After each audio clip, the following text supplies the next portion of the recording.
el fons.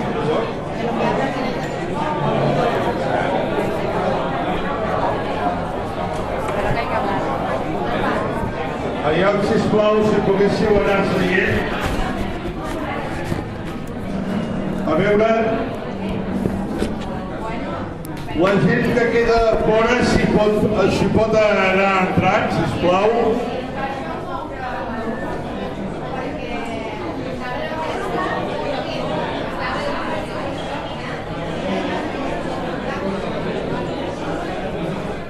A veure...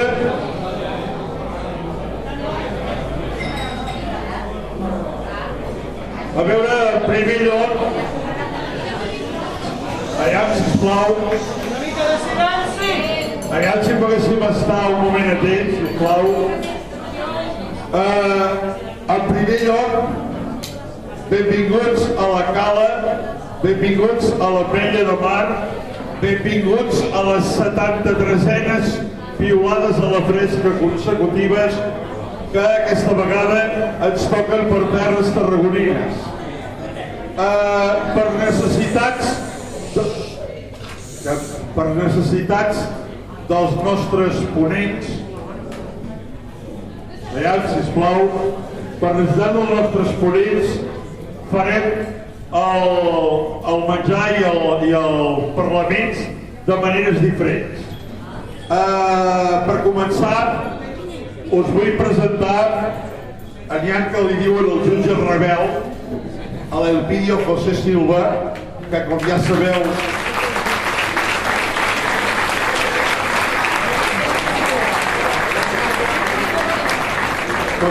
a la majoria de persones honrades solen ser castigades per intentar portar l'honradesa fins als seus últims extrems, i va ser expulsat doncs, de la carrera de jutge, no? Exacte. Després, acabat del dinar, tindrem a l'Eusebi Campdepadrós, que és el secretari primer de la mesa del Parlament, que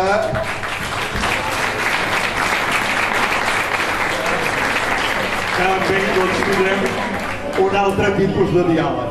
Però ara, com que ell està ficat en moltíssims compromisos, hi ha molta feina darrerament en el territori, ens parlarà ara primer l'Elpidio. En principi, no sé si pensa parlar directament o, tal com estàvem parlant ara nosaltres aquí fora, estava tenint una conversa particular amb ell i li estava dient que hi ha gent que no sabem realment si és la política que està manipulant la justícia o, com altra gent diu, és la justícia que està manipulant en els polítics. Vaja, del que hem parlat amb ell m'ha convençut, però jo li demano que ens ho expliqui una miqueta. Moltes gràcies, Elpidio.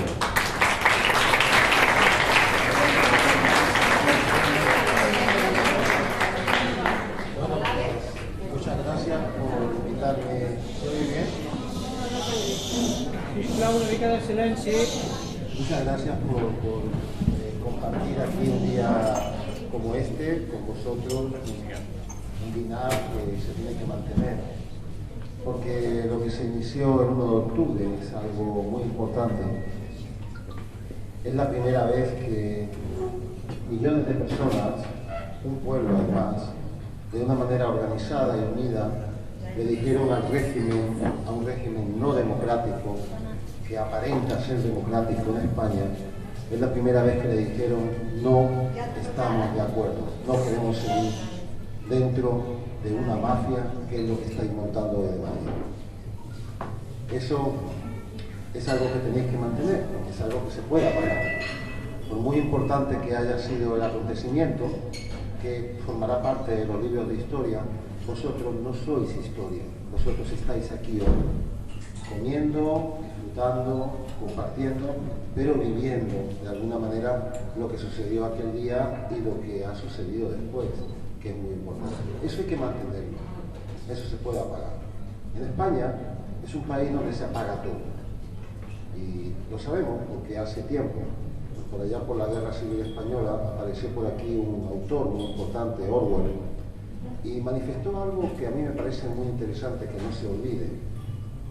Estamos hablando de alguien que había vivido todo tipo de manipulaciones a nivel periodístico, un personaje con experiencia en el mundo anglosajón. Y cuando llegó a España dijo, es la primera vez que contemplo el rostro de la mentira de esta forma. Yo nunca había visto mentir así desde los medios de comunicación.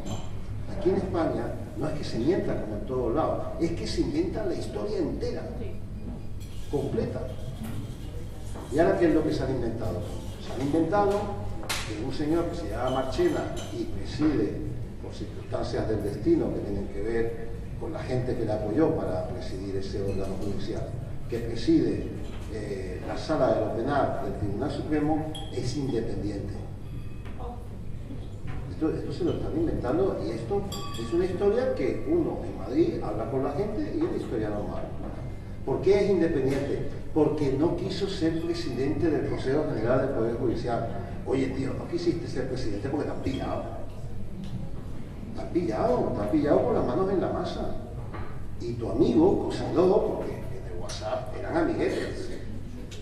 A ver si lo nombramos presidente del Consejo, porque así nos lo controla desde atrás.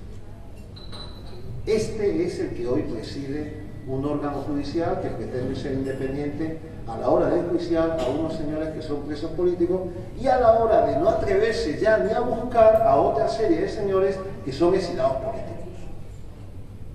Y se inventa la historia. Y se inventa la historia de que vamos a superar todo esto, de que estamos en la democracia.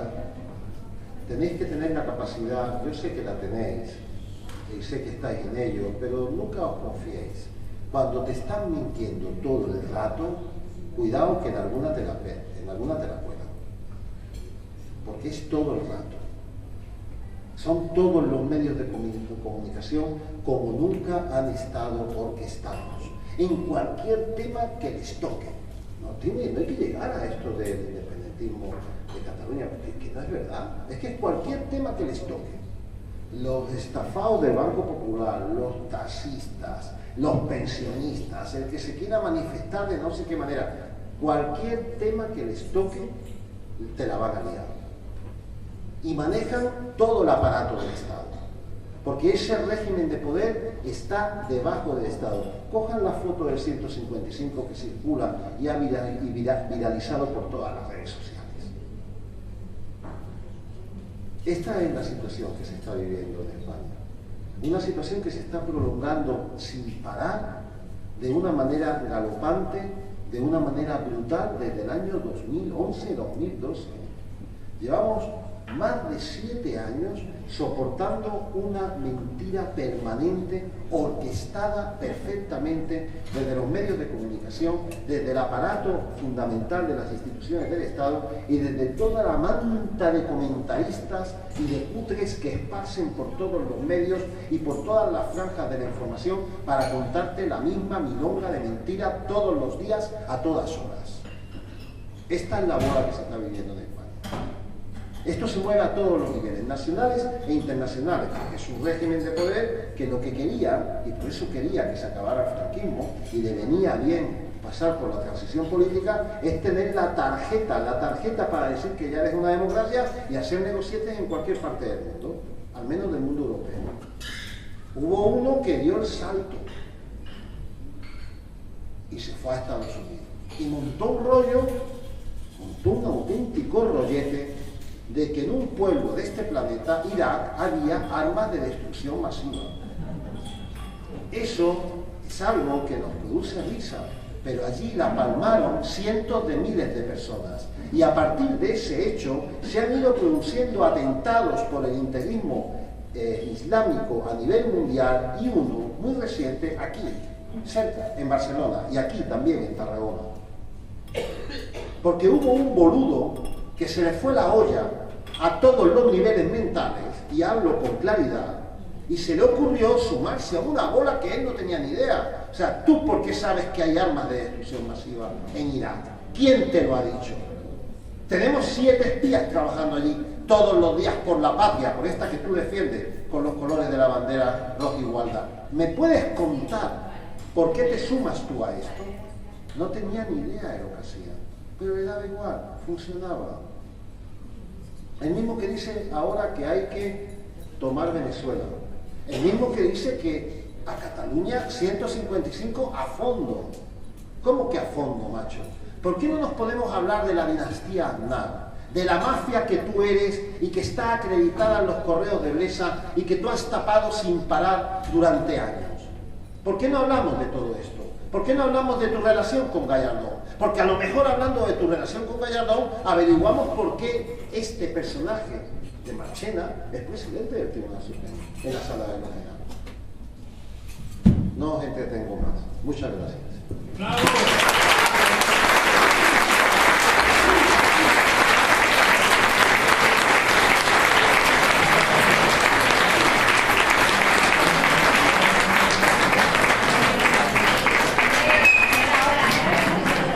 A veure, si algú vol fer alguna pregunta, té algun dubte, hasta que l'únic que ha de fer és vindre aquí, al micro, i preguntar.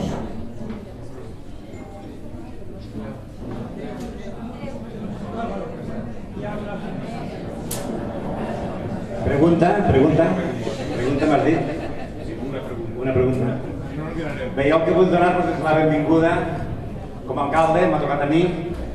Us volia donar la benvinguda. Sou molt benvinguts a la Cala, a l'Ametlla de Mar.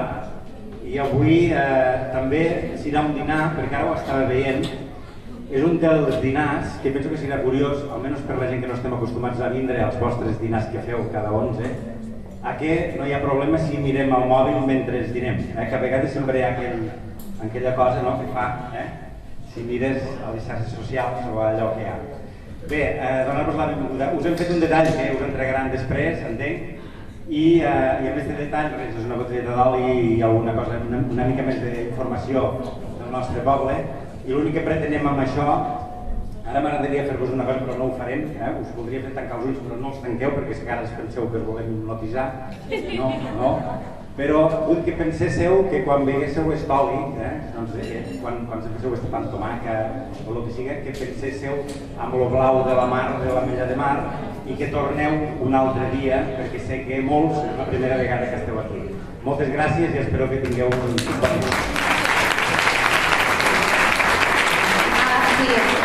Jo també, com a col·lega que visc cap a Palamós, moltes gràcies a l'organització, perquè nosaltres només coordinem, però els organitzadors han sigut l'Albert, l'Andreu i la Carme. Gràcies a l'alcalde per acompanyar-nos, gràcies a tots perquè sou família Twitter, i a part que sou família Twitter, avui tinc segur un piló de gent d'aquí, que són cosins, primos, cosins de ma mare, cosins de mon pare i de tot arreu. Jo recupero la pregunta que l'Enrique anava a fer a l'Enrique. Ja l'he comentat per si de casa.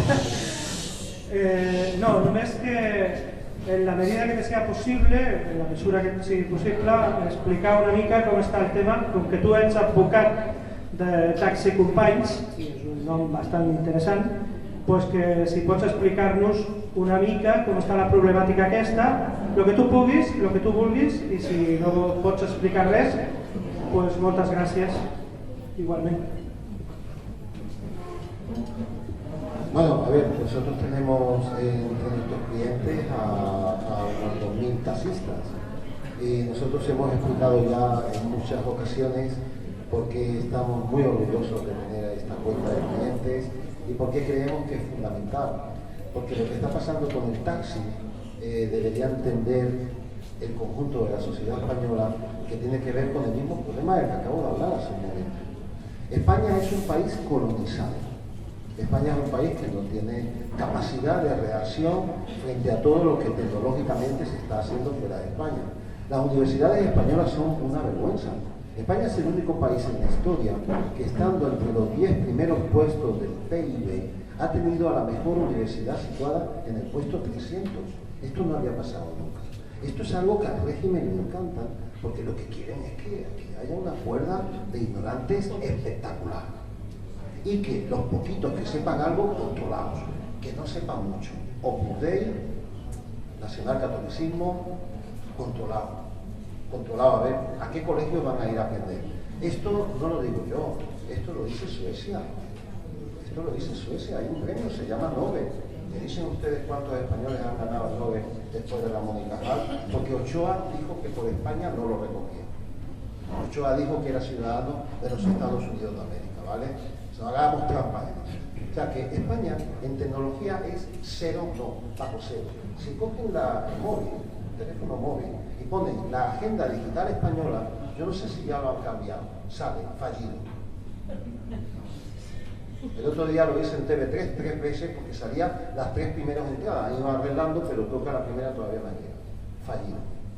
Esta es la historia del taxi, la VTC. Esta es la historia de lo que va a pasar en muchos sectores que están hoy en el sector público de España y van a ser privados en plan de colonización. Hay 4 golfos que se colocan y abren la puerta a la colonización, y abren la puerta a la ilegalidad, y abren la puerta al delito. Y esto ha pasado en el mundo del VTC. Son personas que están en la calle todos los días haciendo de taxi y no son taxis. Si está muy bien, pide la licencia, tío. Pide la licencia de taxi. Tú no puedes estar en la calle haciendo de taxista. Si esto pasa aquí, es que esto es bananero porque pasa. ¿Y qué sucede? Que es Cataluña la que da el paso. Es verdad que hubo un apoyo muy importante del gobierno socialista con el decreto Ábalos, pero Cataluña es la primera que monta una normativa que les echa. Y entonces incluso quieren ligar el tema con el tema del independentismo, porque lo han intentado a nivel mediático. Porque son así de golfos. Más o menos, ¿no? Sí.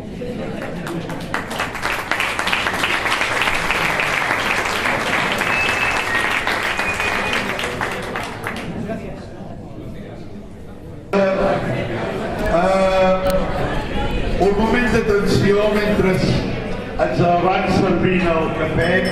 Aprofitem l'estona per anar acabant els postres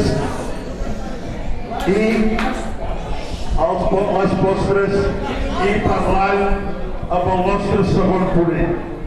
El segon ponent ens podria explicar moltes coses, perquè ell és el secretari primer de la mesa del Parlament.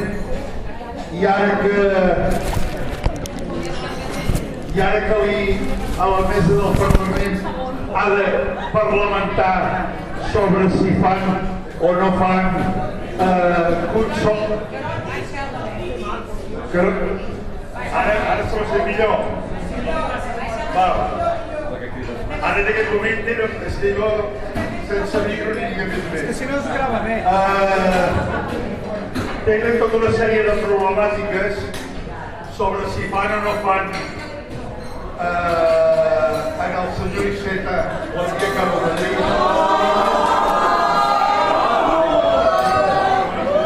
Sí que se'n vaya a Madrid, però no de senador.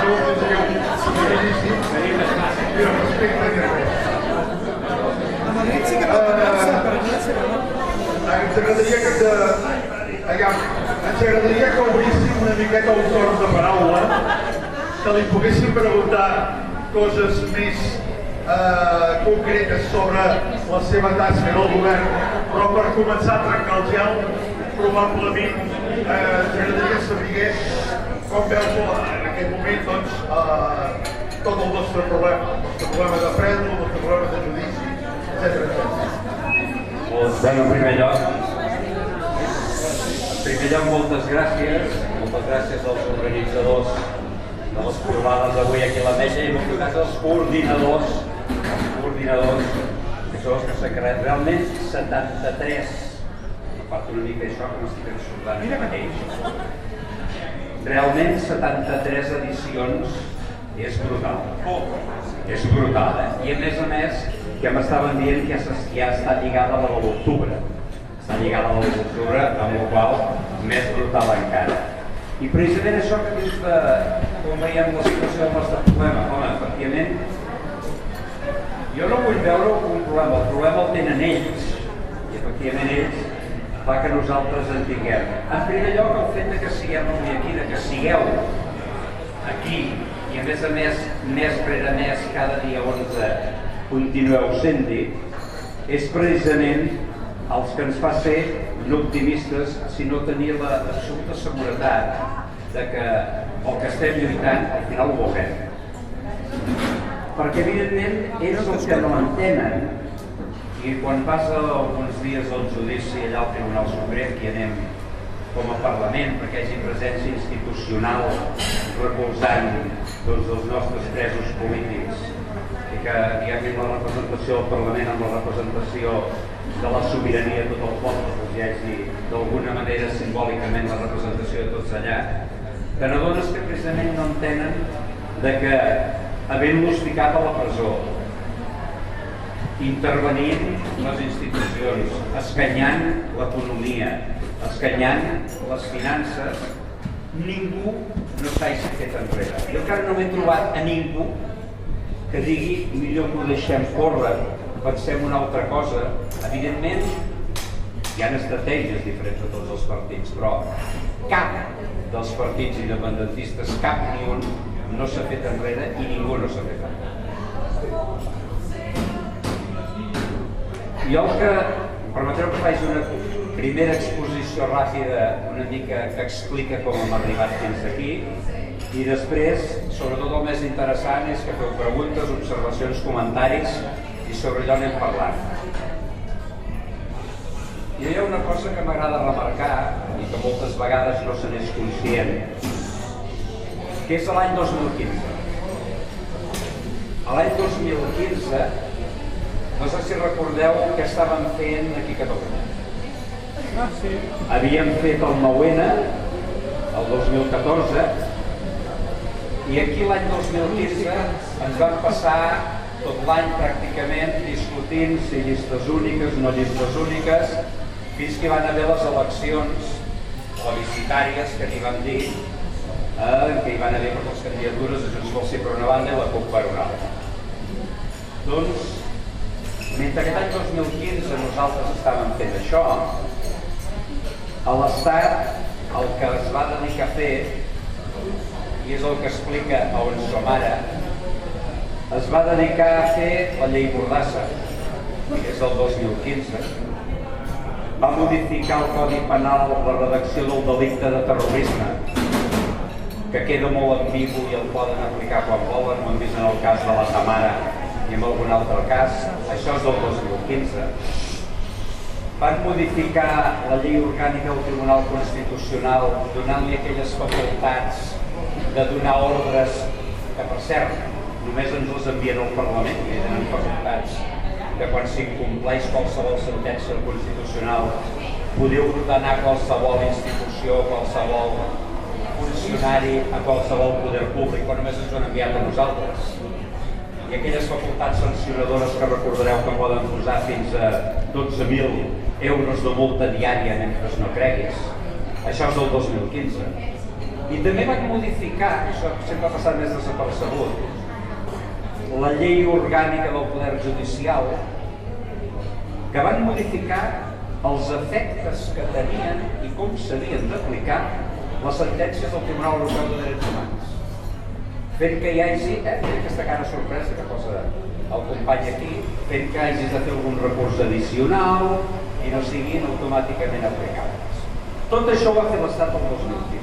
Ho dic perquè el que estan fent ara no és més que l'aplicació d'un pla que ja van fer des de llavors.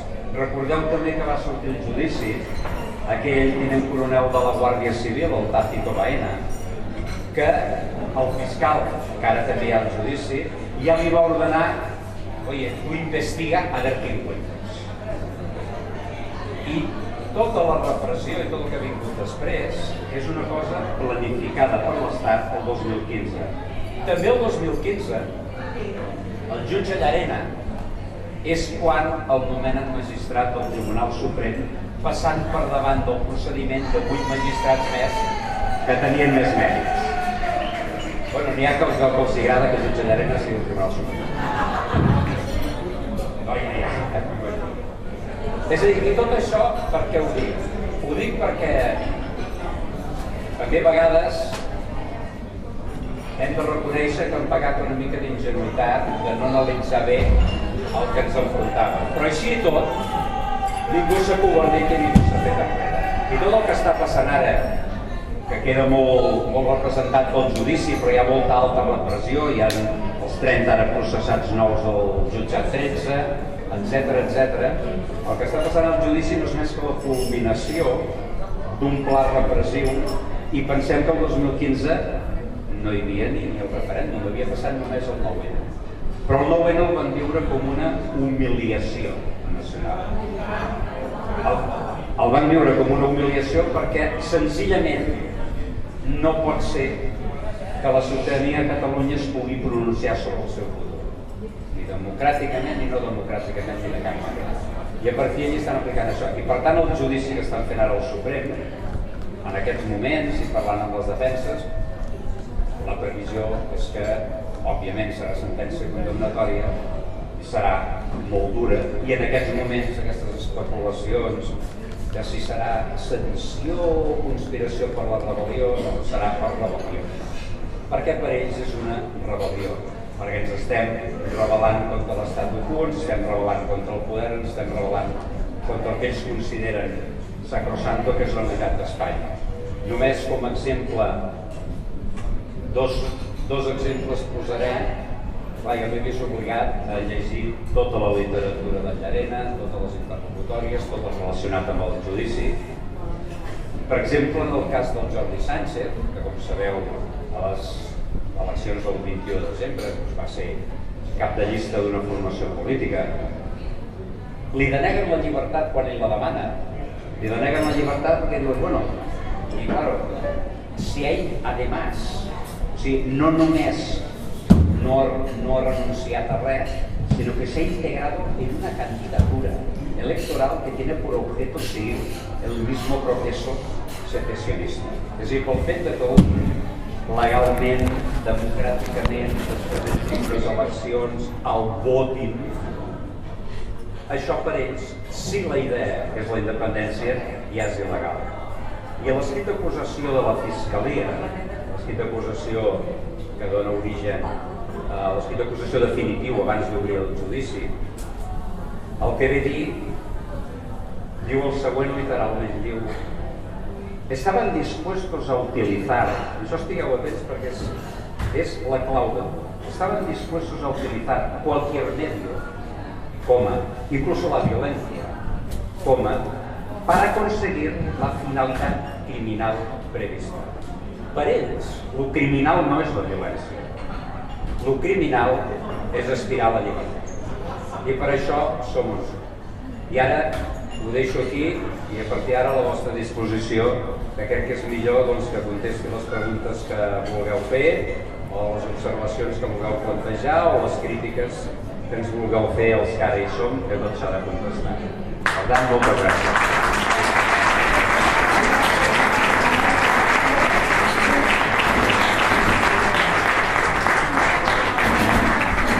Qui dona els temps de paraula? Aquí el senyor. El micro.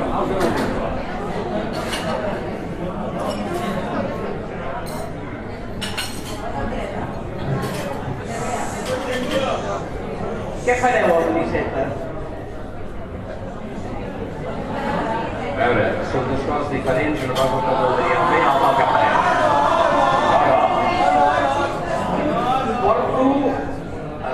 Això la política des que vaig entrar el 21 de desembre i el 17 de gener.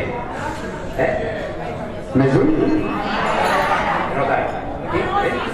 Explicat això, que m'ho diu molt. Més? Ara, bé.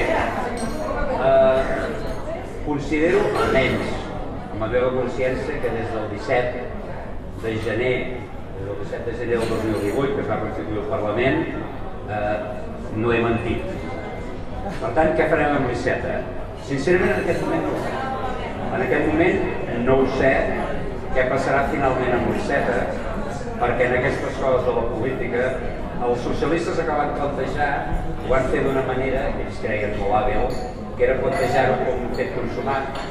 Penseu que érem al ple del Parlament i estàs connectat a les notícies, mentre que estem allà a la mesa tens una pantalla i ho veig. Iceta, president del Senat, miro que està assegut allà. I per ser president del Senat, l'Iceta primer ha de ser senador. Es pot ser senador per designació del Parlament. Però pot ser senador per designació del Parlament i que s'ha reunit una comissió, que és l'Estatut del Diputat, i aquesta comissió, diguem-ne, ho valida i llavors hi ha d'haver un ple específic, és a dir, s'ha de reunir el ple del Parlament i l'ha de votar. I clar, tot això depèn. Si vols, ho fem en 24 hores, i si vols, per reunir la comissió de l'Estatut del Diputat tenim 15 dies. Jo, si depengués de mi, no tindria el més mínim inconvenient, per favor, si l'home vol ser senador, no tindria el més mínim inconvenient a votar el que anés al Senat. Però el Senat es constitueix el dia 20. I com que tenim 15 dies per reunir la comissió de l'Estatut del Diputat, doncs ja ho farem després. Amb la qual s'aniria al Senat sense poder ser president. És a dir, en realitat és el pitjor que se li podria fer. Perquè mira, si li denegues, es farà la víctima. En canvi, no t'ho sé dir en aquest moment. No t'ho sé dir perquè això, lògicament, davant d'això, davant d'aquesta circumstància, el partit es juga aquí? Hosti, si dalt, m'ho has de posar? Així. Bueno. És que segur. Això, ara les direccions estan negociant i ara s'ho van preparant. Per tant, en aquest moment no ho sé dir com acabarà. Doncs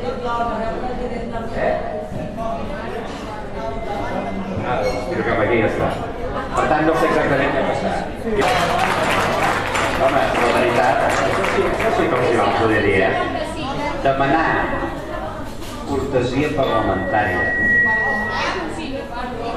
per part d'un partit que ha votat el 155, que ha votat la suspensió dels nostres diputats, que quan van venir els familiars dels que havien estat companys seus al Parlament després de ser empresonats, ni tan sols es van girar.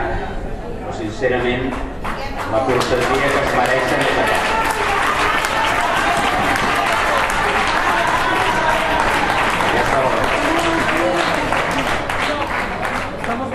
Què més?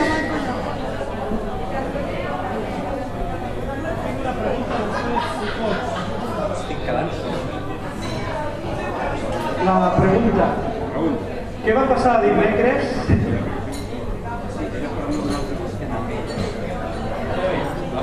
El dimecres, què va passar amb el senyor Espejo Saavedra i el senyor Josep Costa?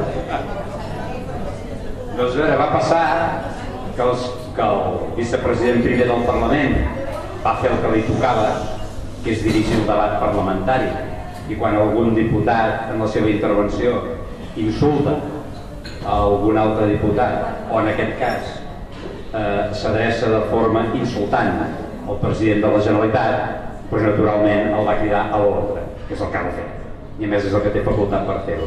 I el senyor Espejo Saavedra, com sempre, va saltar quan no tenia la paraula, quan l'únic que dona les paraules durant el ple és qui el presideix, per tant, el torrent la majoria de vegades, però quan no hi ha el torrent, el vicepresident primer, en Costa, i per tant, ell es va posar allí, que per cert, sense micro, i tampoc no se'l sentia, per tant, únicament se'l veia gesticular de forma ridícula allà al costat i ja està. No sé qui ens posarà, però l'Espejo Saavedra se'n va juntament amb les Arrimadas a Madrid. Per tant, el viatge. Bueno, ens en posaran un altre, ens en posaran un altre.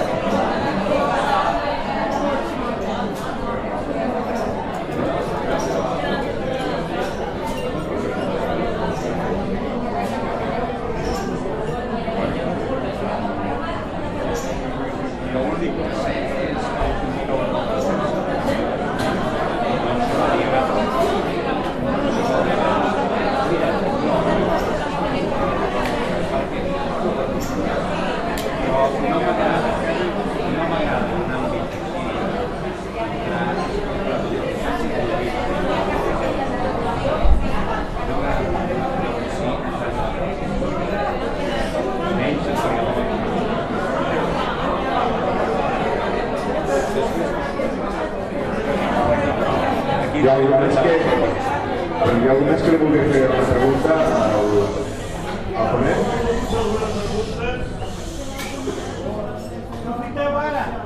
En anglès ho diria però no ho sé.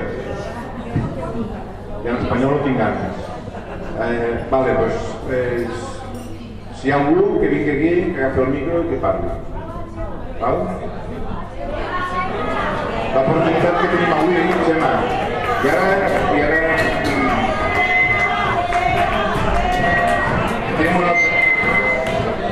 Tenim un altre ponent que no estava posat dins de la inscripció, però que el reclamem tots amb majoria absoluta, que és el Xema, per favor, és un dels líders de Súmare, un crac amb Twitter, Facebook i tot el que és sistemes d'estos que es poden canviar de tot el temps, i ens farà un petit discurs. Vale?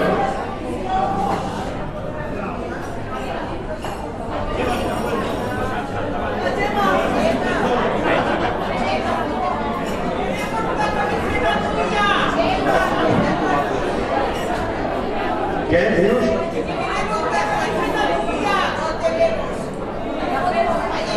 No, que no. No me puedo acercar. Que se acopla. Buenas tardes a todos. No estaba previsto que hablara ni muchísimo menos. No sé, pero estos no tendrá pi de sacarlos, ¿vale? Me estás diciendo si estos son los que quitan las rimadas. Que venga si tiene lo que ha de tener un hombre, ella y toda su polla. A ver si tiene narices, o como dijo un amigo de Mataró, se lo grabó en la muñeca y dijo, si tienen narices que vengan a quitarme este. ¿Vale? Por lo tanto, algunos lo seguís en Facebook, es el Joan Fábricas de Mataró. Se lo grabó en la muñeca el lazo amarillo, ¿vale? Yo no estaba previsto que hablara hoy. Simplemente, ya que me toca salir aquí, deciros que hoy estoy muy bien acompañado, aparte de todos vosotros, porque estoy con las Teixidoras por la República. Estoy con tres representantes de las Teixidoras, que algunos ya tenéis alguna bufanda, y antes de empezar le hemos prometido al Pillo que la próxima vez que lo veamos le llevaremos una bufanda de las Teixidoras por la República. Solamente espero que hayáis comido también como hemos comido nosotros. Yo por lo menos he comido perfectamente. Muchas gracias a la Almeida de Mar. Y no sé dónde nos veremos la próxima vez, pero seguro que el mes que viene nos volvemos a ver. Gracias a todos y hasta el mes que viene.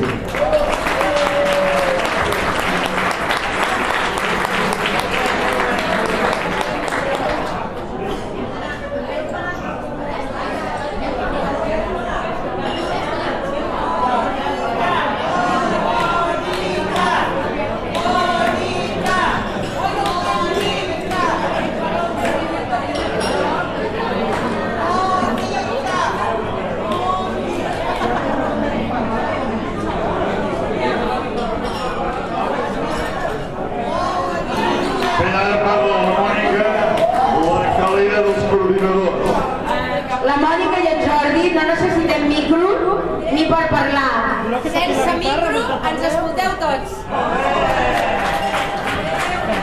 Bueno, moltíssimes gràcies a tots. Encantats d'haver vingut aquí. Encantats de que molt abans de fa una setmana hem hagut de tancar inscripcions perquè al lloc no hi havia més aforament. Parla Calero! Veigues! Molt contenta d'estar aquí, a casa de mons pares, de mons iaios. Aquí, ja ho he dit abans, aquí hi ha molta família meva de Twitter, però hi ha molts cosins, molts coneguts i molta gent que em toca molt de prop. I estem molt contents d'estar aquí. Molt contents d'estar aquí. I ara us passarem el relleu, us direm on anem el mes que ve, i qui tingui ganes d'organitzar-ho a casa seva, ja ho sabeu, que és tan fàcil com posar-se en contacte amb nosaltres, dir-nos que teniu ganes de fer-ho a casa vostra i nosaltres ens posem en contacte amb vosaltres i us ajudem amb tot el que pugueu. Només us heu de preocupar de trobar un restaurant que tingui un aforament que ens pugui recollir a tots, A on? Al voltant del centre. Perquè inclús encara que caigui en dilluns, en dimarts, tenim tothom la predisposició de vindre cada 11. Visca la Cala. A la Cala és un mateix que mira que vull dir, doncs que vols, els caladors se'n riuran, no? A veure, primer que res, en nom dels organitzadors d'aquí al poble, d'aquí a la Cala, donar les gràcies a totes les institucions que ens han ajudat, l'Ajuntament, tota la gent que ha fet possible que estiguéssim aquí, que ho haguéssim passat bé, tant en CDR, Assemblea, etc., que no em recordo més, donar les gràcies i que per aquí presenta que és la segona vegada que estic en una trobada d'aquestes, vaig ser a l'altra, Esparrague deia aquesta, és que cada vegada que estem reunint amb una taula de més de 50, més de 60, més de 100 persones, ha sigut perquè quasi m'he disposat a pagar el meu dinar, el meu sopar i anar-hi perquè ha sigut un casament, un compleanys, una comunió, i mai ho havia fet predisposat. Ha dit, pago perquè vull anar-hi, perquè la gent que trobo allí és la mateixa gent que pensa com jo, pensa que un país independent, és el que vull, visca la Carla! Gràcies a tots, sobretot a tots els que vingut aquí. Hem d'agrair també la presència de l'Elpidio i la presència de l'Eusebi Campdepedrós que ens ha fet per segona vegada l'honor de venir. Moltíssimes gràcies, Eusebi. Agraïm molt el compromís.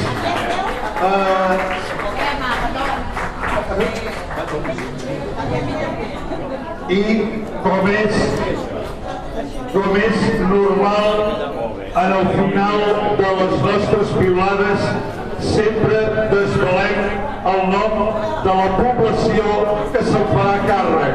Tal com hem dit, ja tenim govern fins al mes de setembre, però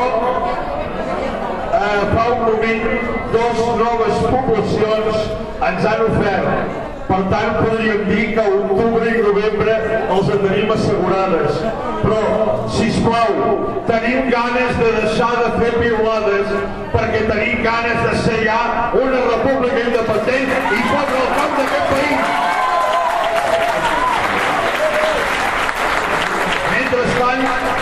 Mentrestant això no arriba, hem de seguir donant el relleu a noves poblacions.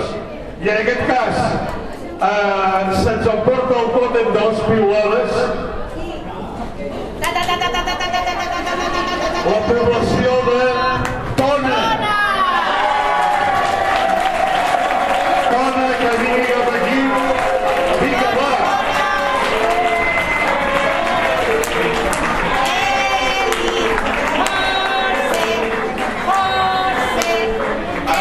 M'encanta perquè Tona no desentona.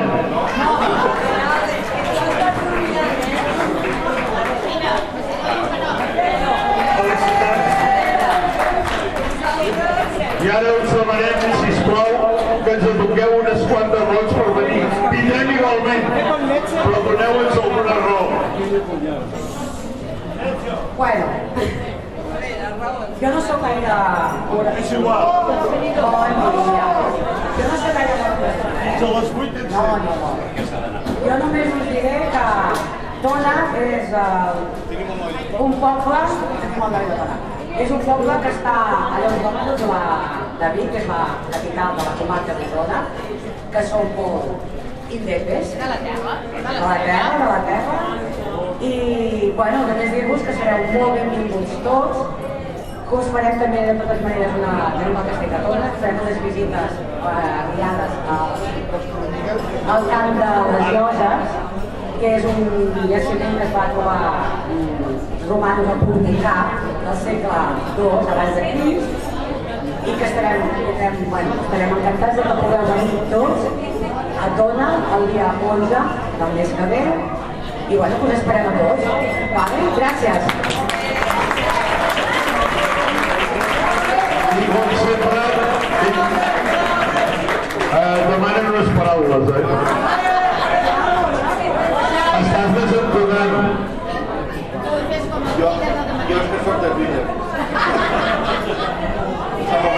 de Twitter. Serà molt benvingut. Bé, i abans d'acabar, jo encara he de fer un cafè, per tant me tornaré a seure. Però no, mai podríem acabar de qualsevol manera. Per tant, sisplau, amb mi. Catalunya triomfant, una serrita i plena, endarrere aquesta gent, tan ufana i tan superba, bon cop de fals, defensors de la terra, bon cop de fals. Ara és hora, segadors, ara és hora d'estar alerta, per quan vingui un altre juny, escolem ben bé les eines, bon cop de fals.